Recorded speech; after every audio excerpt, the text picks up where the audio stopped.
I've never seen a diamond in the flesh. I cut my teeth on wedding rings in the movies, and I'm not proud of my address.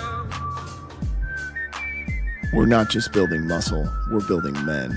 In the quiet hours, in the unfiltered moments, in the conversations that happen before the world wakes up. This is The Gloom, where brotherhood forms in the dark so we can lead in the light, where vulnerability is strength and leadership is handed from man to man, one story at a time. Our mission is to empower, exhort, and inspire men to achieve their best selves through stories of reinvigorated male community leadership. We bring you weekly interviews with F3 Omaha PACs, ordinary men doing extraordinary things in fitness, fellowship, faith, and leadership, because we believe that every man has a story, and reinvigoration starts when that story is shared. This is the glue in the gloom. Shout out to our sponsors, Exclusively Eye Care, Major Team Mortgage, Liberty Core Real Estate, Avior Wealth Management, and Omaha Laser Dentistry. We appreciate their support. Hey, are you the type of guy that likes to get up early in the winter to battle your jester? Do you love listening to people drone on and on and on about COVID in the gloom? Would you trust your vision to a guy nicknamed Cataracts? Well, if the answer to any of these questions is yes, fellas, you have bigger problems than you think.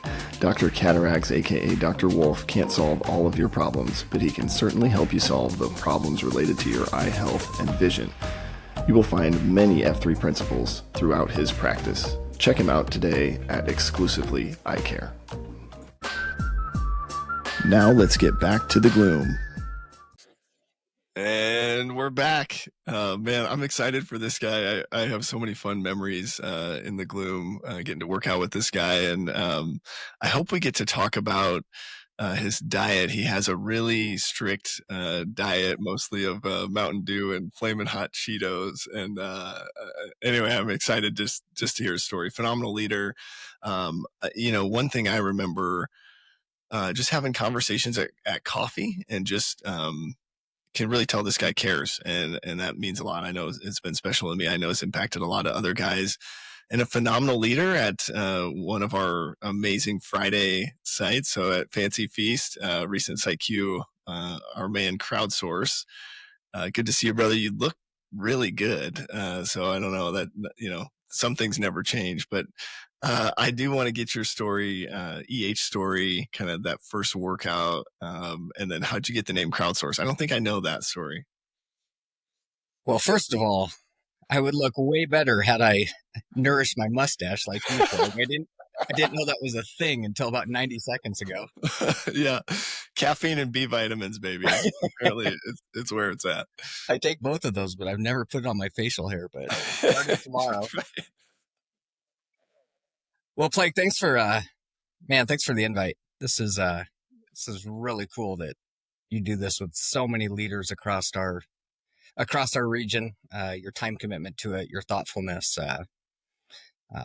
I just think is really well done. So I'm honored to be here. This is really sweet. So I'm actually going to take you back to about it'd be 6 days before my first workout. It was the Thursday of March Madness 2023. Okay.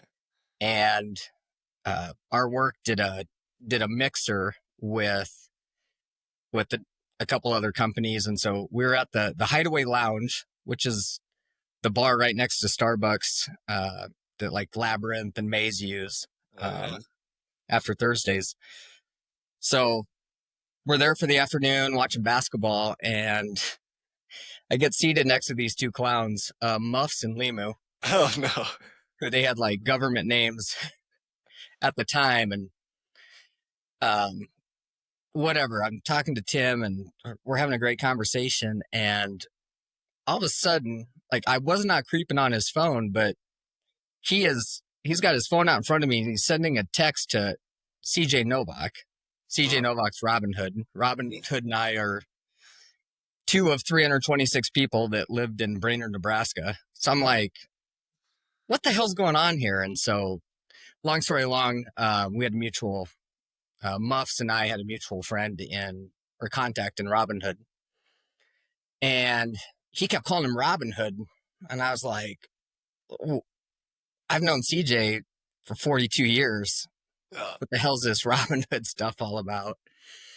And he said, hey, we do this workout thing in the morning. It's this, that, and the other. And I'm like, dude, you got to tell me more. I just started kind of back into my fitness journey at the turn of the year, training for a race in May. I hadn't done shit for about 20 years. So, I was getting bored. So I was like, he was reluctant, I think, to bore me with the details. But I was just hanging on to every word of give me the details, and so anyway, that was kind of my introduction to F3. I didn't even know it existed. I can only imagine the conversation with Muffs once he's had a few beers in the afternoon. I mean, in the gloom, right? He's a funny guy, but I can only imagine how that went. Well, along the beer story, if you go back to the calendar, that Thursday was March 16th. Oh. And Friday was the St. Patrick's Day beatdown. So he's like, yeah, tomorrow morning we're just going to go there and, I don't know, lay around and drink beer at 5 a.m. I'm like, what the hell kind of workout group is this? Oh, that's awesome. So anyway, was that your first post? Were you like, how long did it take you from that conversation to when you posted? Well, I went through the weekend, and that's when I found out that Pegleg and I, we have kids that have done youth baseball together. So I've got kind of a long history with Pegleg, and caught wind that this was something that F3 was something that he was engaged in. And so I had a real vulnerable call with Peg. I said, hey man, give me the details, the good, the bad, the ugly. And it was a no-brainer. And so he said, hey, let's do this. I don't remember what day I called him, if it was that Thursday night or Friday. He said, Wednesday, we have a spot called the Dune. It's at Aspen Creek Middle School. If you want a pre-run, we'll build in an extra 5, minutes. I was slow as hell. I was out of shape. And so I showed up. So my first post was at the Dune that following Wednesday. So 6 days after, I learned about F3 from Muffs and Limu and Robin Hood. Pegleg, You gotcha. put the headlock on, and Wednesday, whatever the hell time it was, 4:55, we showed up in that parking lot.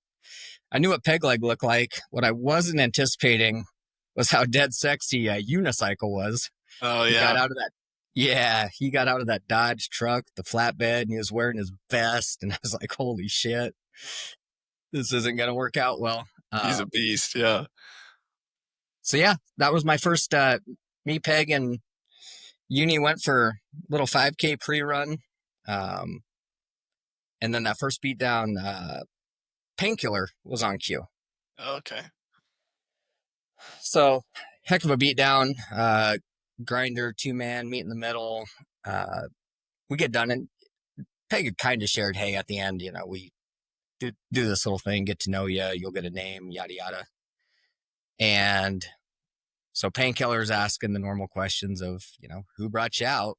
Well, I told them all of them because they were all there. Robin Hood drove from Brainerd for that first post. Muffs was there. Lima was there. Pegleg was obviously there. So when he asked that question and I dropped 4 names, it was Unicycle that recommended. He said, this guy's Crowdsource. And so Crowdsource. Yeah. Oh, wow. Been my badge ever since. That's so cool. It's wild. Like, I wonder how many guys, now that F3 in Omaha has gotten so big, like how many guys have they like heard about it, and then they hear about it from a couple guys, and then like they actually get convinced or formally EH'd by like one close friend, or I don't know. That's what an interesting case study. And like I said, this wasn't I knew about it, was reluctant. I knew about it, didn't want to do it. I knew about it, wasn't interested. I flat out did not know F3 was a thing until that Thursday of March Madness. And said, You mentioned you were maybe interested right away. What do you think drew you to it? You kind of said you were training, but anything else that you were maybe going through? I guess was this uh when was this? Like pandemic or post pandemic, or because I know that kind of a lot of guys like coming out of the pandemic were itching to just get around other people, but Absolutely.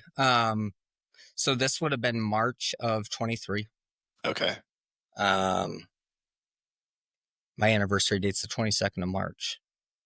So yes, it was, you know, I'm I'm definitely one of the guilty parties of being a COVID casualty, in terms of uh, going to the office every day to guys, we're going to hit pause, grab the stuff you need. I think this is going to be a week turned to 10 days, 10 days turned into 10 weeks, 10 weeks into 10 months kind of thing. Um, so there was, I think, that yearning for connection, kind of to kickstart the day. But really you know, Christmas of 22, I made kind of a bold statement. My wife has always run the Lincoln Half Marathon. We met in '02 and shit. She's run it like 20 times, and I just never missed a race. Um,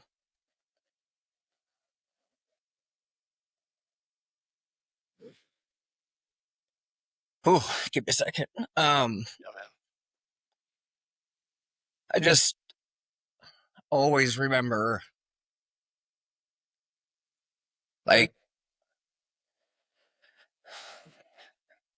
how like proud I was of her because she trained every morning. She put so much into it, and I was sitting there doing absolutely nothing with my life, fitness wise, and I I was just always so, I guess, touched by what that race and that moment meant. And I was at rock bottom. And so at Christmas, it was just like, you know what, screw it. I'm signing up. I need a North Star. I need something. And I shit you not, like, I mean, I got laughed out of the kitchen. Like, there's no way in hell you're going to be at the start line, and you sure as hell won't be at the finish line. And I don't ever like being wrong. And it was my idea, which was probably most important. This wasn't somebody else telling me, "Hey, man, you need to run this race." It was my proclamation, and so I guess I had to defend it. So I was sitting there freaking Googling like lazy ass to half marathon plans and all this other stuff, How and kind of to found one that I yeah. liked. And so I had started doing that, but all of that was being done on my own. And, January, February, not a big deal. But once the calendar turns to March, April, around our house, uh, the boys' commitments, after work, with baseball, with activities, with just stuff, right? Got busy, and I kind of panicked going, that's when I had been running and training, in the evenings. I went, this is not going to work March, April, May for the race. And so, back to your question of what were you intrigued by? Honest to goodness, it was kind of that 5 a.m., 5:30 start time of, we've had baseball games at a lot of goofy times, and we've never had one at 5, 6, or 7 a.m. And so I just really liked for that, synced up in the routine. I was terrified of it, obviously, wasn't Yeah. used to setting a 4:05 alarm clock, but you adjust really quick. Um, so that was a huge selling point. And Yeah. so, I it's I appreciate you sharing that, and it's interesting you use the term rock bottom, right? And I think most of the time we hear that we think like drugs or alcohol, but I think you're using it in terms of like sort of a rock bottom with your physical fitness. Is that or what do you mean when you say that? yeah. Um, I mean, it's like anything. I think there's disciplines that come into play with, I mean, number one, to set I set my alarm every morning for 4:05. It's probably overkill, but it gives me time if I need to hit that snooze button once or twice. Sometimes you jump right out of bed, have plenty of time, whatever it is. But um, it, it created that discipline of being ready for bed at 10 o'clock at night. Not with that being a commitment, no longer do you want to watch the next episode on Netflix or have another beer in the garage or, just whatever the heck it is. It's like it creates this framework that's important. And but to answer your question, like what was my rock bottom? It was probably kind of that sick and tired of being sick and tired. I was, I've always been probably lucky in stature and have people assume like, man, you don't have to worry about this. You're in great shape. You can eat whatever you want. Yeah. I was like, if you guys only knew, like, Mm-hmm. what what maybe was showing on the outside certainly wasn't firing on the inside. And I was very active, you know, growing up, through sport, was always in great shape through college even. And then I don't know, there's that next level confidence when you don't need the world to know what you're doing for yourself. Like that's always been important to me. I get annoyed when people take pictures of their food and tell you where they're eating and you know Yeah. post their workout and let you know what their heart rate was and all this other crap. I'm just like, you do you. Right. Yeah. But on the same turn of the wheel, when you're not doing those things, I just felt like I was to some extent like living a lie, um, because of comments like that of, you know, you don't have to worry about this, you don't have to worry, eat whatever you want, yada, yada. I'm like, that really isn't who I am. Like maybe blessed genetically, but I'm not doing the things to deserve that type of commentary. And so I wanted that back into my, I don't know, on my resume or as part of my framework again. And it's been unbelievable.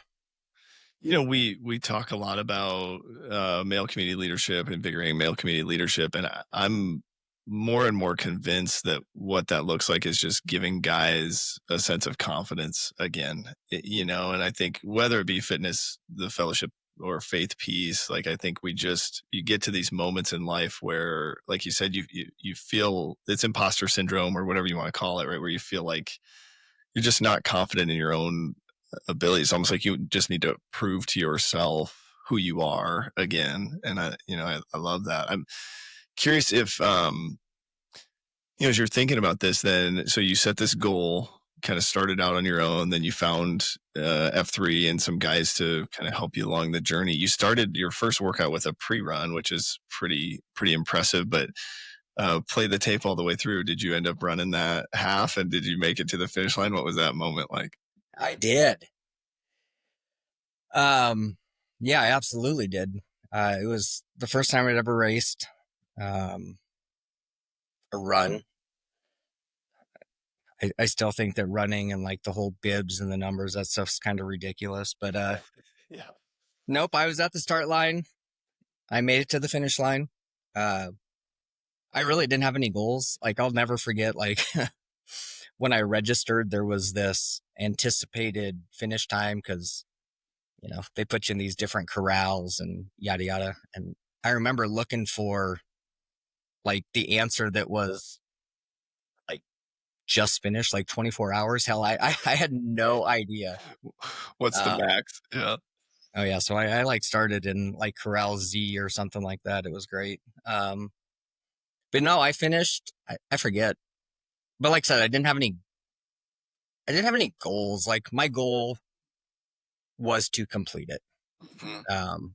Whether that was going to be 2.5 hours or, you know, 2 hours, none of that mattered. I think that first one was like 150, 153, something like that. But hell yeah, I ran it and I smiled the whole way. And for that race, Michelle didn't run. So it was kind of this full circle moment of she had to stand next to the donut shop and wait for my slow ass to run by and Oh, hold the no. sign and wave. And So she didn't get a run, and she was talking all that trash at the beginning, huh? she did not talk any trash. Oh, okay. Okay. No, she didn't talk any. This was 100% my fault. And like even when she was just crushing her training, and never once did she like jam that down my throat of A, this is, look at what I'm doing, or B, this is what you should be doing. Um, Never once. And I think that's why it worked for me, but I needed to see it, and I knew just kind of how cool it would be to have, pun intended, the shoe on the other foot. Actually, I take that back. That first race, she and I we ran together. Oh, you did? Okay. I'm sorry. We both ran it. We started together. We didn't like run the whole thing together. Yeah. Last Is year when she we ran faster it, than she you? did not run. What's that? Is she faster than you, or maybe you don't wanna comment? She did really good. Oh, I love it. Well, talk me through, because when I look at you now, I guess I wonder if, like, are those comments that maybe people were making before, are they more true now? Like, I think of you as somebody that's in great shape. You can run, you can run fast, you can run far. Somehow you're able to still eat, flaming hot Cheetos and diet. I don't know if you do diet or regular Mountain Dew, but it's Mountain Dew nonetheless. I Dude, don't know. Talk us through that. don't insult me with that diet stuff. It's full diesel. It's full diesel always playing. I love it. Talk us through though. Where you at today? Do you feel like you've made progress, and do you have goals you're working towards now? Um, I guess you said something earlier, like the fitness thing it's kind of my journey. Again, I really, it's really important to me that I never jam that down anybody's throat. Like it's not ever going to it's never going to define me. It's never, I don't know, like get together with the boys from back home, and I don't ever want it to feel like, hey, it's Mr. Exercise King. Like, no, I don't, I don't like that at all. But yeah, goal wise, I had a pretty aggressive goal when I ran the race the second time, like 24. Set a goal, and that was fun to chase. This last year's race was hands down my favorite race I've ever done. Kickstand. So after running the first one, I didn't even freaking know what I just told you when they asked how long is this going to take. I'm like, shit, I don't know, maybe till Monday. I don't Yeah. So then you do it, you get a feel for it, and then you kind of dial it in. And Kickstand had researched and come up with this 10-week training program that I followed to a T leading up to the 24 race. And I was just blown away by the progress and the results of that. And so I followed that pretty strict, and then had a good run in 24. This year I had it circled on the calendar of, hey, if you're going to do that 10-week program again for 25, this is when it starts. And we're having coffee with our shield lock, and I kind of thrown it out there of, guys, I'm going to start training again. Like, and I didn't expect any hands to go up or there to be any support. And Griswold reluctantly raised his hand. He's like, shit, I'll train with you. I'm like, you will? And so it was fun. He and I, he signed up for the race in the whole 9 yards. And so it was really fun working kind of together towards that goal. So he ran his first race just a couple weeks ago, crushed it, trained his tail off. I don't know. It was just, I say this with sincerely with every cell in my body. It was more rewarding to witness like his happiness in the growth of, he's always been in great shape. He's an absolute stud. So it's not like it wasn't that, but just seeing that light bulb continuously go off of, man, you realize what our pace was. Hey, I can't believe my, this metric or that metric has improved this much or that much. Some of that nerdy talk, which isn't nerdy when it's man to man and we're both kind of in that world, but it was really satisfying to a, have him raise his hand. Those runs and those trainings were way more fun with a buddy this year than Oh, I some of bet. the lonely runs were at times last year.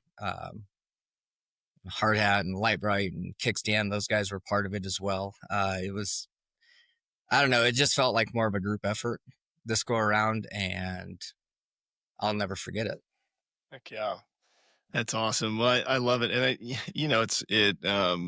I mean, I think even just the start of your journey, how you got into it, right? It's like just getting out there with some guys, it doesn't feel like it's not as much work, right? When you're running or doing a Murph or whatever it might be, when you've got some guys there, maybe it's the conversation or whatever. But I've always had that sort of feeling of like if you've ever tried to do a Murph on your own, it's absolutely terrible. But when you do it with a group of guys, it almost goes by fast. It's like this really strange sort of thing there.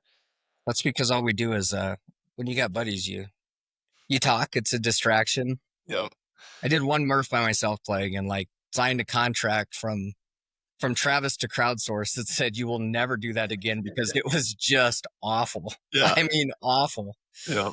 What in the hell are we doing here? But that's a So great you point. come into the group, a few guys. Was Robin Hood posting regularly? I feel like I don't know if I've seen him in a while, but so you knew a few guys, right? That were out there regularly. How did you go about getting to know some of the other guys that maybe you weren't already friends with or didn't know? So Robin Hood had actually moved away from Omaha at the Okay. time that I started. So he was, I don't know his exact story, but I know that probably the 2 years prior to me coming out, so the 21, 22 type period, he was quite regular, posting in the mornings when he was here in Millard. I hitched, I didn't, I mean, like I said, when I was in that circle and I didn't know that we had funny names, like I didn't even know where to start. I hitched my wagon to Peg Leg. I was just like, dude, just tell me where we're going tomorrow. Mhm.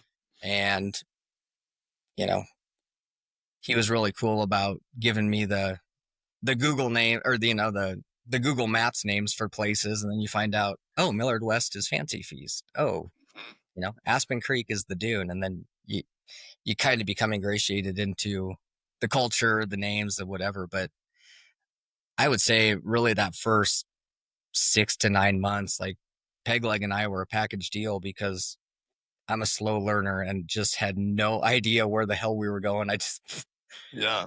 asked him to tell me what we were doing, and we did a lot of that stuff together. So it was really cool. Heck yeah. Something I remember, just conversations at coffee, maybe I feel like after maybe Mission Forge or whatever, and just you're just inquisitive, right? It's like you cared, you asked great follow-up questions, really seemed like you're trying to get to know guys. Is that something that you've had to sort of work on, or is that kind of just have you always been that way? Just kind of curious. Well, I think you just hit the nail on the head. I think I am curious. Like I'm always curious, and man, it's kind of that tough balance of we all want to be who we are, you know.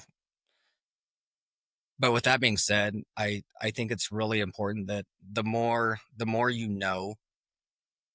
about somebody, about their values, about how they like to speak. Are they a talker? Are they a listener?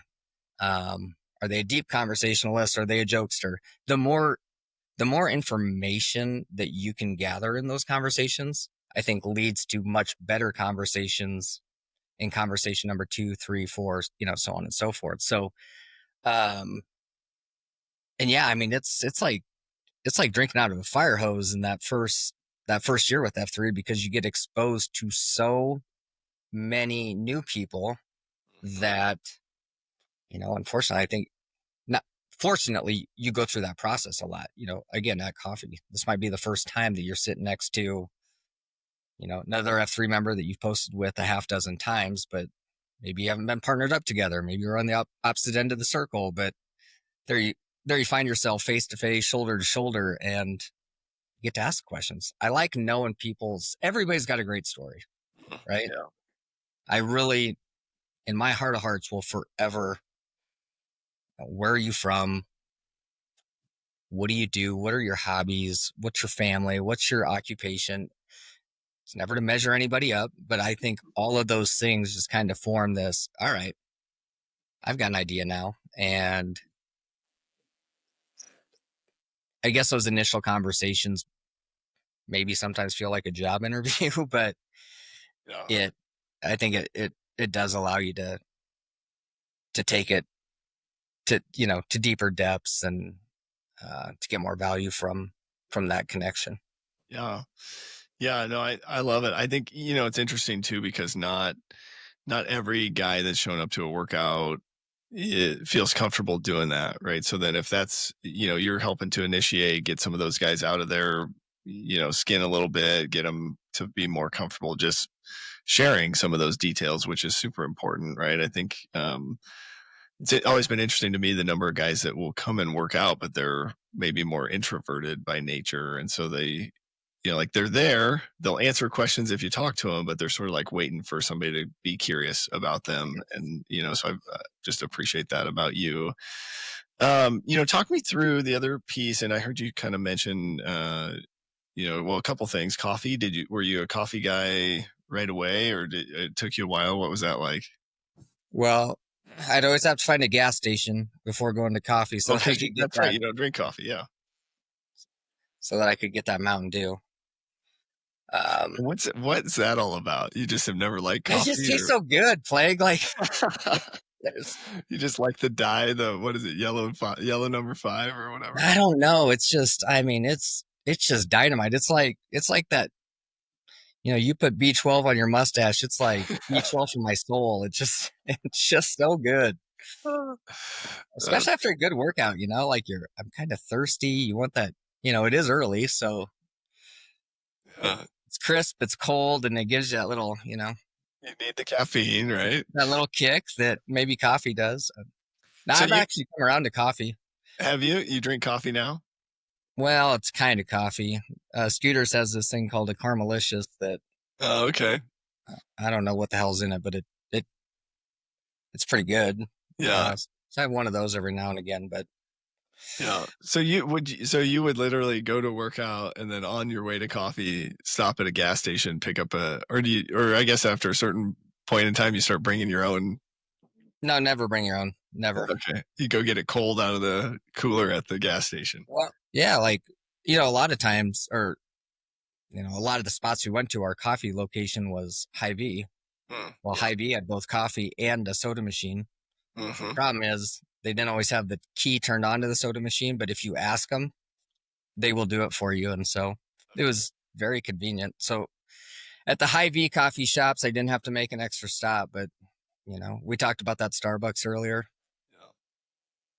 Hy-Vee gas station right along the way. You pull in there, get your 32-ounce Fountain Dew, maybe a snack pack of Cheetos or whatever the hell you're hungry for, and meet the boys for coffee. It works out fine. I love it. I love it. So talk me through, how long did it take you to get to where had a shield lock and were kind of at that place in terms of relationships and kind of willing to go a little bit deeper with a smaller group of guys? Yeah, we I certainly have something tight and connected with Peg Leg. Mm-hmm. Not sure that we ever labeled it, shield lock or whatever. But that was certainly the starting point. And then, gosh, I guess I don't know the exact time, but Hard Hat, Light Bright, Griswold, Kickstand, those guys had established their own. And I guess I'll never forget it. I was getting ready for work after a workout, and there was this new group thread, and they're like, "Crowd, we voted. We want to know, would you like to join our shield lock?" And I was really taken back because, you know, each of those guys brought something different, you know, to my world, independently. I was always just respectful of their shield lock. Never was I asking to be on a waiting list or anything like that. Like, the best things happen organically. But man, I mean, independently, I can honestly say that, I'd take a bullet for any of them. Hell, I didn't even know that they were like the fearsome foursome, or, and so when I found out that collectively they're a shield lock and they said, "Hey, do you want to be a part of it?" It it has been a game changer. Yeah. And maybe a funny story, since you keep asking me about Mountain Dew and Cheetos. So these guys are gonna crush me, but they had a cute name for themselves before I joined, and so they're like, "Well, now," and it was something with four, like quad pod or shit, I don't know, but Yeah. Well, some they reference to all four. of their Gloom episodes, they made me make sure it was like 84, 104. I can't remember what Light Brights was, but they all end in 4. So that was my next question for you. What does this have to be a number 4? But sorry, keep going. Well, no, it just can't be 34, because I know for a fact that's hard hats, because Yeah. that comes up at least once every 48 hours. Yeah. He reminds us that it's supposed to be hard. So It's supposed to be hard. Yeah. episode 34. So I guess we'll talk about episode number. I don't give a damn, but yeah, I guess it's got to be a 4. So I mean, I just remember these guys I went from feeling really excited that I joined them to immediately becoming a hindrance, because with 5 of us, whatever their name was with a 4, no longer related. And hell, I can't remember who threw it out, but I said, "Let's just be the city rats," because Yeah. There you Crowd go. eats like a freaking Manhattan city rat, Yeah. pizza crumbs, Mountain Dew, Flamin' Cheetos, gummy bears. And so we went from whatever they were to now the city rats. The city rats. I love it. We were thinking about a name change at one point. I remember Grizz and I had thrown that out, man. Just like, I think I said river rat, and then he said, no, it's a city rat that eats all the we definitely act like river rats, but eat like city rats. So unless I change my diet, I think the city rat thing might have some staying power. Heck yeah. What, the other kind of thing in the fellowship realm that we like to, get your thoughts on is other thing in this fellowship realm is like the concentrica. So like your relationship with your relationship with your kids. Do you feel like F3's had any impact on those relationships at all? Oh, it certainly has. It certainly has. One, there was this void. There was this void of confidence. Um, you know, I think a lot of times, like, depression, anxiety, some of these words and phrases get thrown around, but Yep. I can certainly identify that I was missing something that was giving me sadness. And, I don't have that magic switch to just flip it when Michelle comes through the door after school, or, the kids come home off the bus, or whatever that looks like. So I think the impact has just been a happier me naturally touches and impacts them. I hope they would say the same. My kids love their F3. I got Seuss and Dinger, Dr. Seuss and Dinger. They love their posts and the circles and watching the Namerama videos, and hey, who'd you work out with today? And it's great. Like, so yeah, it's definitely kind of become a thread in our framework, and a real important one. So Yeah. As I hear you talking to, one of the questions I would have for you, because not too many guys have formalized a shield lock, but the guys, I think I've said this to pretty much everybody in your shield lock, but I notice a little bit of a difference, almost like an elevated then sense of confidence for guys that get in a really close shield lock. What do you think that being in that group has added, sort of above and beyond the kind of typical F3 experience? um so before being asked to be in the shield lock, obviously I never messaged who is now my shield lock in a group format, but I distinctly remember sending, maybe I queued and all four of them were there, or maybe I posted and two of them were there. And it's just like, I remember sending them individual messages of a beatdown is better when you're there.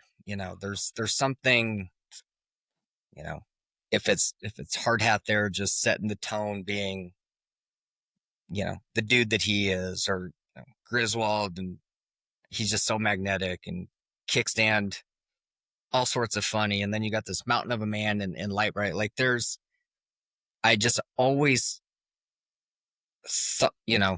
I remember being kind of self-aware in the sense of making sure that they knew that whether they asked for it, liked it or not, they had impact just by being present. Mm-hmm. And so I think one of the things that,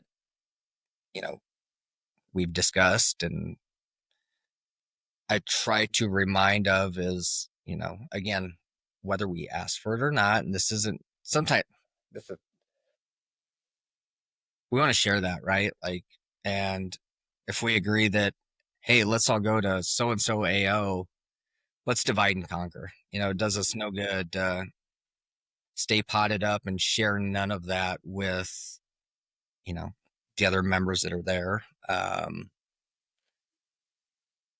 But I guess I don't know if that's really answering the question. But I will say that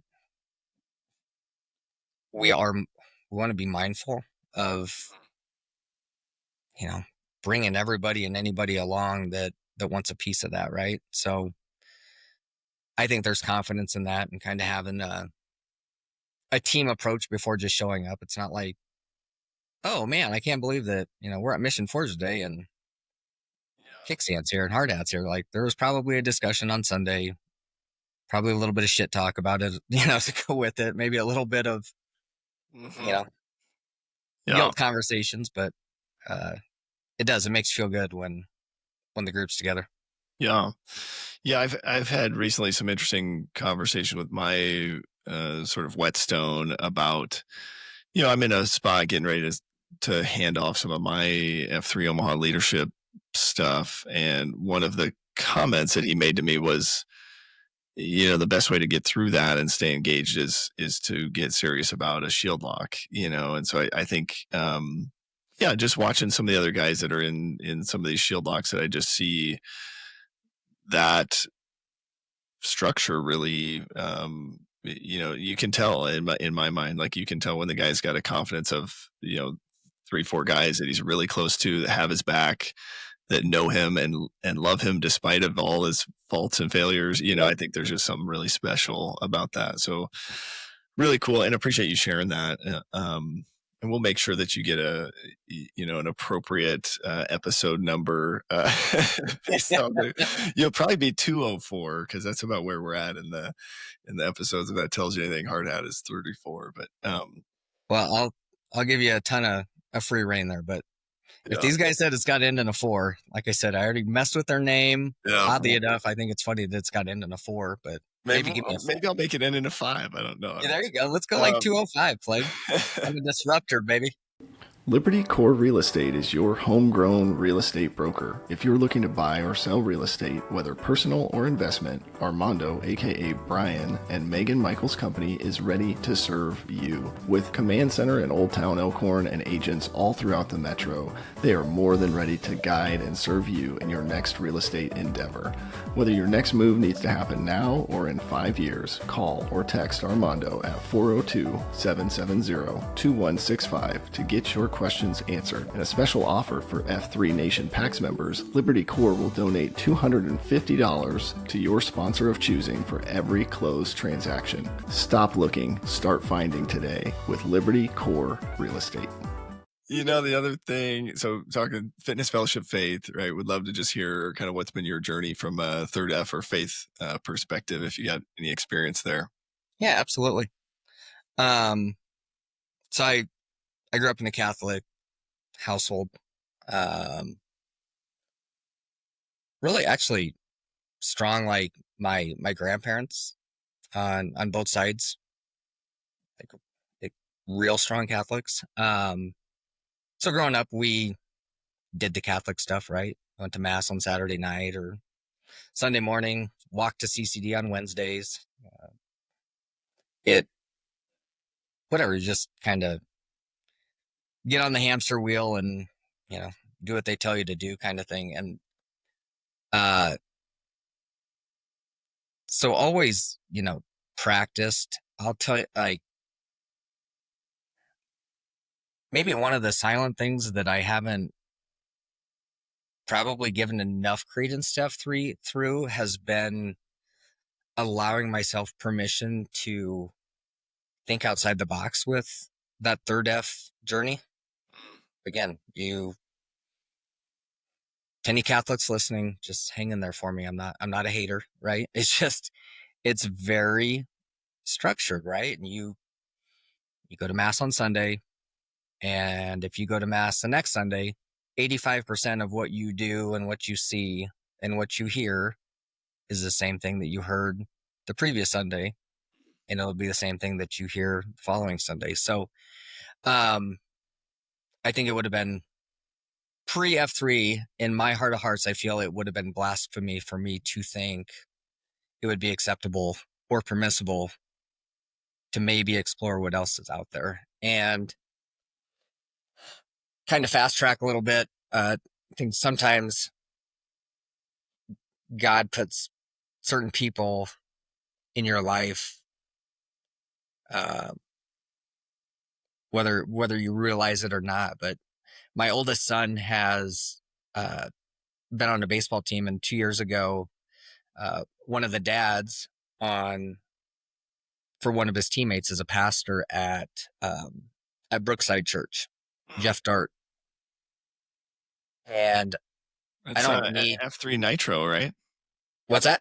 He's F3 Nitro, I think. Is he? Yeah, I think so. Well, I'll have to ask him.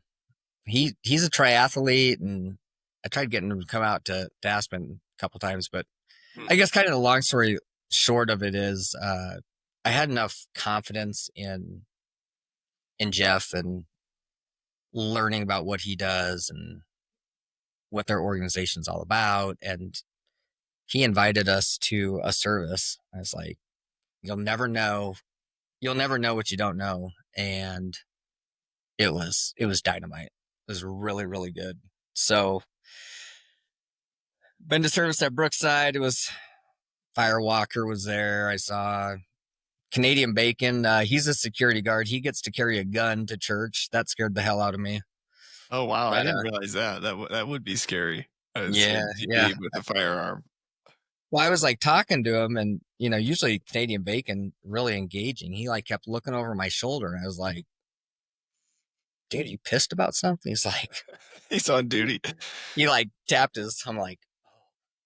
So yeah, he was packing. That was really cool. Mhm. Sister Act can sing. It was one hell of an organization, and we went to Easter Mass there this last year, and it was just one straight hour of awesome.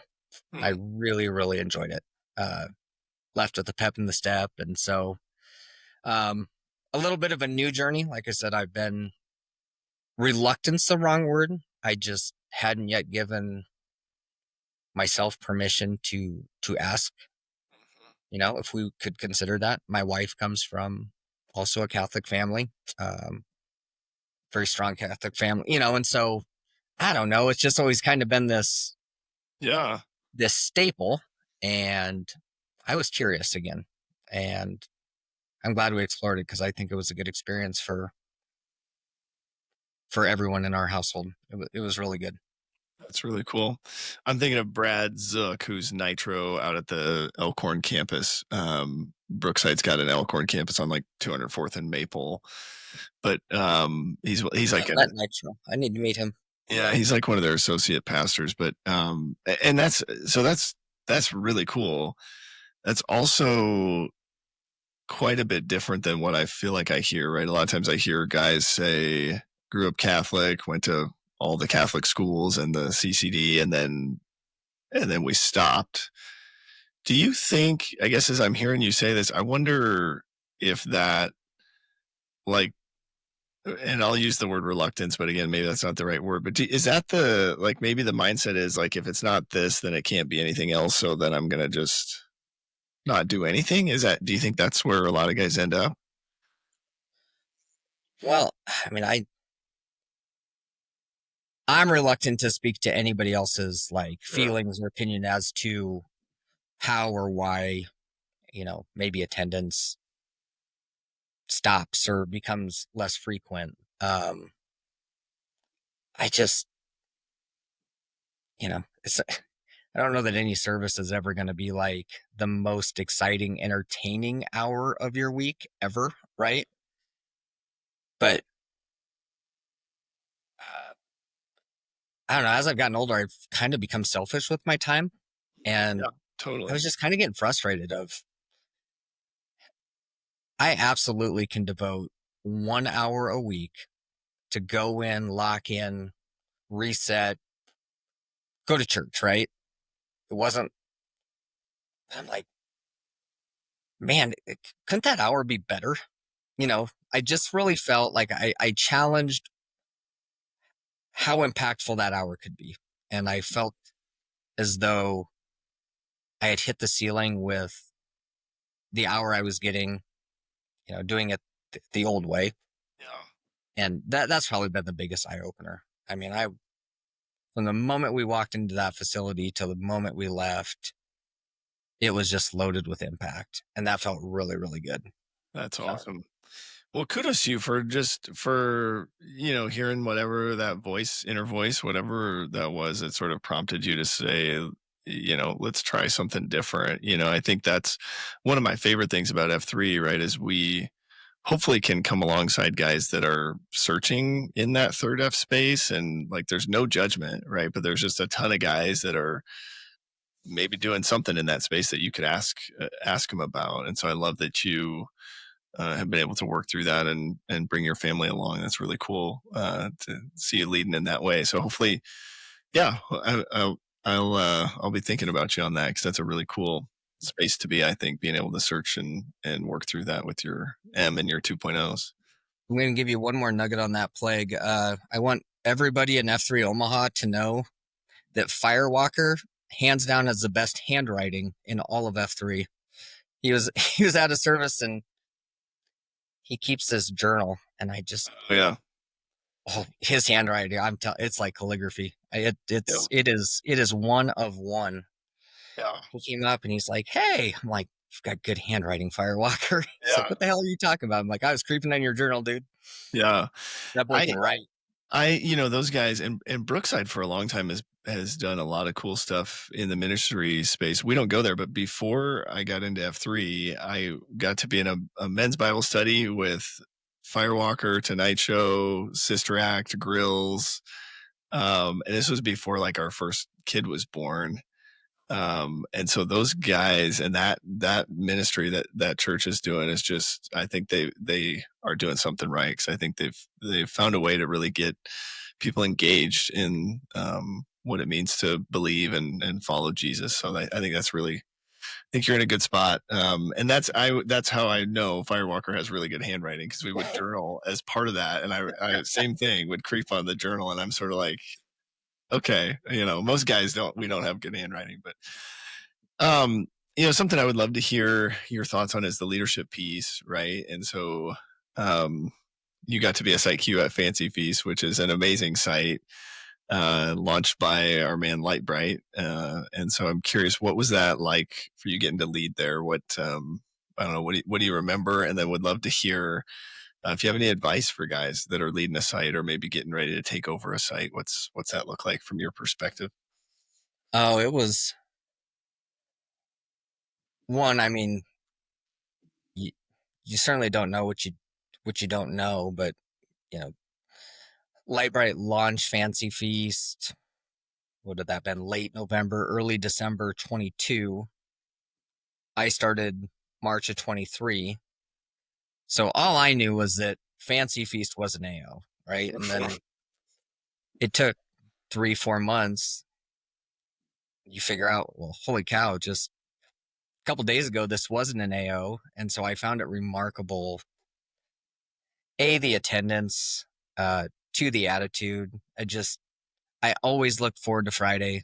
It was kind of hard to put a finger on it. I was like, does this one just feel different because it's Friday and it's the end of the week? And I don't know. The closer I looked at it, the more I realized that it could be a Monday site and it still would have had that same vibe and attitude that the Lightbright created for it. Mm-hmm. Very inclusive. I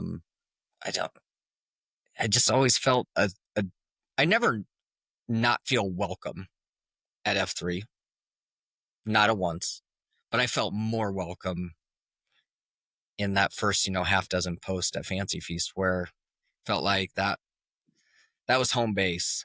Mm-hmm. And Lightbright and I, outside of the gloom, we connected fairly quickly. For sure within that first 3 to 4 months, like I would say Lightbright 100% became my first outside the gloom friend. That I would not have known without that intersection of F3. And so, and obviously it was about way more than him, being the site Q of Fancy Feast. Of course, I respected the hell out of that. I was very curious again. Mm-hmm. What was it like to start it? What's your mission for here? And so when he asked that I be his successor, I was moved. Probably didn't feel I was ready. Mm-hmm. I was like, bro, this is coming up in November. I don't even have 8 months under my belt, and I still don't even know what the hell's going on around here. Like, I just learned why why Fine Print's license plate says SYITG. I'm like, I just finally learned that acronym, and you want me to lead this thing? Mm-hmm. And so number one, I would say, in terms of, if I were to give advice, it's learn about those that came before you, with the site. What was it founded on? What are the things? And again, mine was a little bit easier because in my brain, it was Lightbright site. So I liked him sharing with me, consciously what was important to him. And from that, kind of created these will be our non-negotiables with the site moving forward, in terms of, want everybody to feel welcome. We want to be inclusive. We want it to be fun, not going to be afraid to mix it up, and apologize to anybody for having a football game or playing soccer or whatever, just going to let guys lead. And so I thought that was important. Of course, you, to some extent, want to put a spin on things.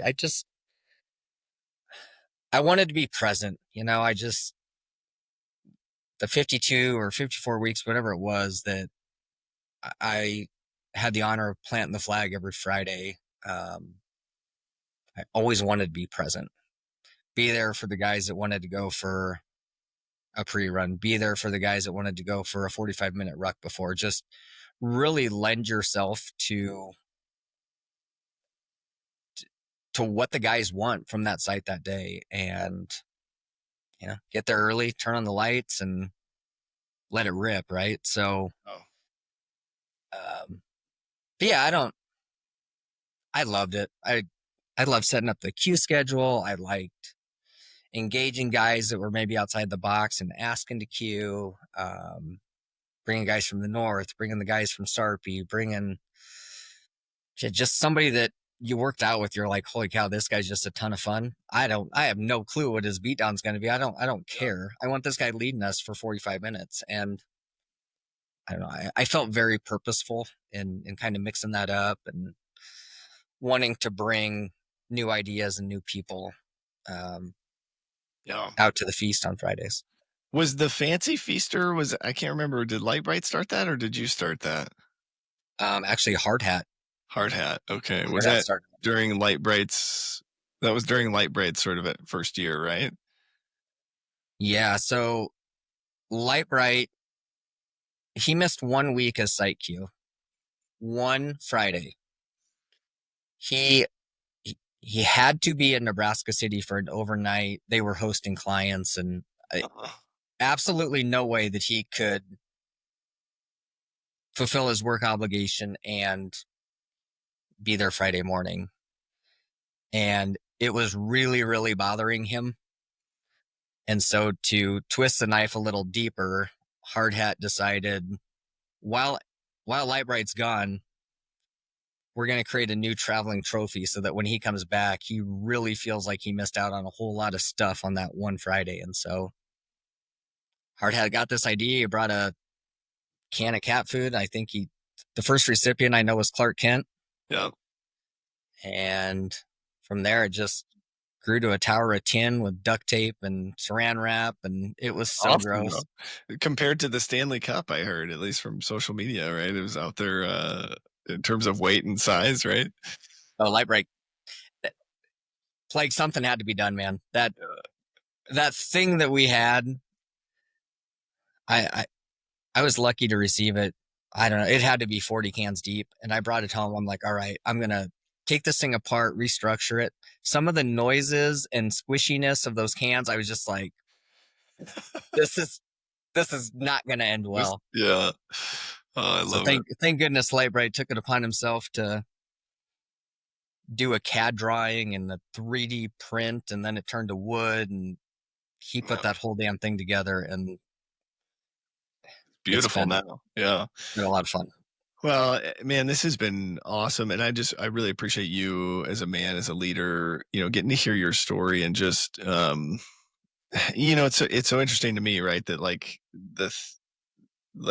you mentioned, right? Until we ask, questions and get to know guys, we don't really know what's underneath, and so I just really love what, several of the things you shared about just your life, your journey, what you're going through, where we like to kind of land with guys is like today, current state. If we see you out there, if we're sending you a text, what should we be, thinking about or praying for or encouraging you with? Oh, I'm really lucky. I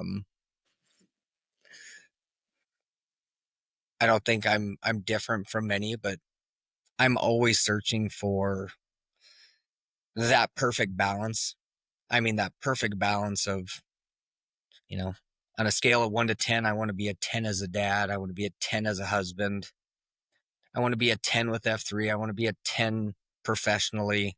I want to be a 10 on the golf course. And man, no matter how hard every time you have a 10, something falls to a 9, then something from a 9 maybe impacts something to drop to a 4. And I'm just feel like every time you press on one of the buttons, another one, suffers because of it, right? Because we're not limitless.